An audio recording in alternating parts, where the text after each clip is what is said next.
James Maxwell. Dr. Ginger Hamster on the Twitter, minds.com. Someone's gonna get fired. Or certainly sent to the HR re-education camp at Google. Have you heard about this nifty little leak from an anonymous... Right. They're Google. No one's anonymous. Evidently, they say it's anonymous. Some kind of a internal message board. Google employee decries ideological echo chamber. In an internal memo that just leaked out to the rest of us here. Oh, what does it say? An anonymous Google employee reportedly wrote a critical memo about the tech giant's diversity initiatives. And, quote, ideological echo chamber, end quote. And the document was circulated throughout the company's ranks, including the HR department. Hope the guy has a big savings account. Well, it could have been a woman, too. I don't know. It doesn't say. But whoever it is better have the money piled up because they're about to be escorted out the door. They hand you a box, they throw your shit in it, and they walk you to the door. Not that that's ever happened to me, but I've seen it happen to other people. It's exactly like, what was that movie? Office Space. Did anybody do you remember the layoff? Did a couple guys get laid off or whatever? Here's your box of shit. Bye. So that's, this man or woman has a set of balls. There's that. The document first reported by Motherboard and obtained by GIzmodo, who has the 10-page copy linked below. For you to go enjoy. It's a critique of not only the diversity program at the tech giant, but the very need for those programs. This is heresy. This is like burning at the stake kind of penalty type stuff. You don't go against the bosses. We need more diversity. We need more women's. We need more people of color. We need more gay people. Hey, that's great. You're a private company, Google. Do whatever you want. But just remember, discrimination. It's illegal. I'm just saying.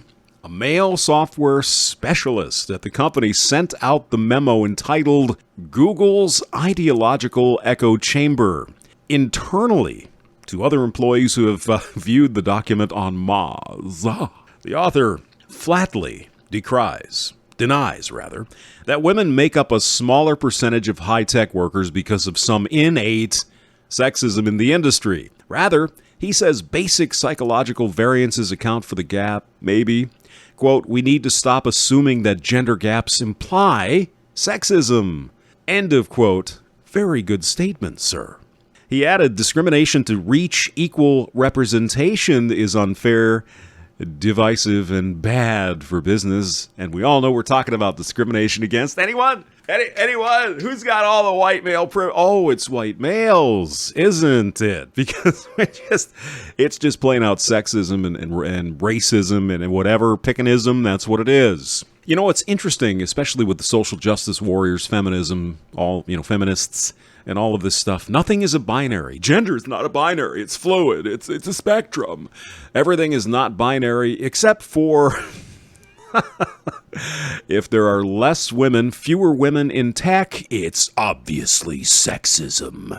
It's male privilege. It's the old boys network. I mean, there's no other possible explanation for it, is there? It's got to be oppression of women and minorities, people of color, gay people. It has nothing to do with any other possible explanation. It's not even allowed. I wonder why they call it the Google Echo Chamber. Ideas, people? Anyone? Bueller? You got anything?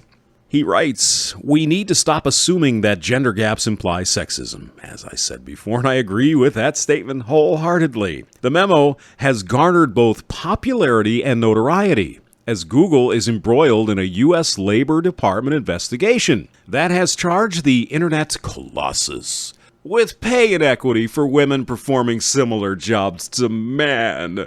Oh my.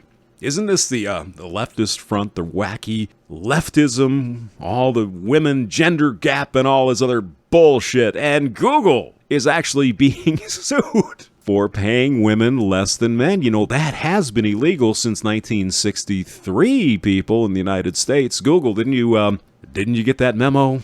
you do have a search engine. You could look up the Equal Pay Act of 1963 and find out you can't do what you're alleged to have done. It's funny how the leftists, the strong, the protest, oh, wage gap, women, when you dig deeper, some of these people actually are doing what they're complaining about. What a surprise. Anyone surprised, or at least alleged in this case? Quote, Google's political bias has equated the freedom from offense with psychological safety, but shaming into silence is the antithesis of psychological safety, the author said, meaning you can't. Oh, God, I think you know exactly what he's talking about. Quote, this silencing has created an ideological echo chamber where some ideas are too sacred to be honestly discussed. You cross over the propaganda. You stray away from the talking points. You're shut down. You're silenced. You're shamed. And you're fired. Because you can't do that. We all know what's going on here. It's evil men oppressing women. And they have for millennia. Isn't that right? The writer acknowledged that while most of us have good intentions, quote, we all have biases which are invisible to us. Well, I might not agree with that, but okay, sure, whatever. He contends that Google has several biases, but debate about these biases is disallowed because the discussion is all about race and gender and how white men oppress everybody in sight. Of course, he didn't write that. I'm adding that because that's what we're talking about here, people. You can't say, well, I'm a white guy. I didn't have any special privilege. I had to go to 4 or 6 years of engineering school. And, I'm living in my car now so I could work at Google. Where's my privilege? Yeah, you hater. You're a racist. You're a homophobe. You're a xenophobe. And you hate women. Can't even discuss it, can you? Can't even bring in, evolutionary psychology into the mix. You can't say for thousands of years men and women have had gender roles and suddenly, no, it's not evolution. It's a social construct. Isn't that what we are to believe? Links below. James Maxwell, thanks for listening.